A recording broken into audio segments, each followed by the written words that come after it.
ঢাকাই সিনেমার জনপ্রিয় অভিনেত্রী পরীমণি তার কাজের চেয়ে ব্যক্তিগত জীবন নিয়েই বেশি আলোচনায় থাকেন।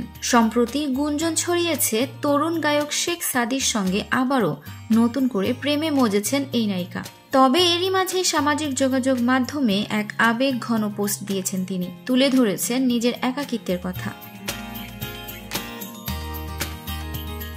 পরীমণি লিখেছেন, আহারে জীবন, কত পলিশভাবে উপস্থাপন করতে চাই আমরা সব সময় সোশ্যাল মিডিয়ায়, কিন্তু আসলে কি তাই হয় সব সময়? হয় না তো। এই যে আমি, কত অসহায় লাগে আমার নিজেকে যখন একা একা খেতে বসতে হয়। শুধু এই একটা সময়ই আমার নিজেকে বড্ড একা লাগে, এতিম লাগে। তবে অভিনেত্রীর নানা বেঁচে থাকতে একাকিত্ব ছুঁতে পারেনি তাকে। নানার সেই স্মৃতিচারণ করে পরীমণি লিখেছেন, নানা ভাই বেঁচে থাকতে কোনো দিন বুঝতে পারি নাই আমি এমনভাবে একা। কি রাত কি দিন, কি ঠিক সময় কি অসময়, যখনই খেতে বসতাম নানা ভাই সামনে বসে থাকত। নায়িকা আরও লেখেন, বাচ্চারা ঘুমালে একটু নিজের জন্য সময় পাওয়া যাবে ভাবি, হাতে জমে থাকা কত কাজ সেরে ফেলবো ভাবি, করিও সব, শুধু খাবার সামনে একা বসে খেতে আর পারি না।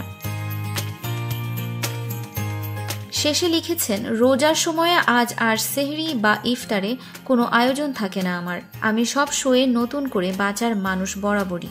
আমি জানি আমার বাচ্চারা বড় হয়ে গেলে আবার নতুন করে সুখী মানুষ হয়ে যাব আমি। সময় বা অসময়ে তখন একা বসে খেতে তো হবে না আর।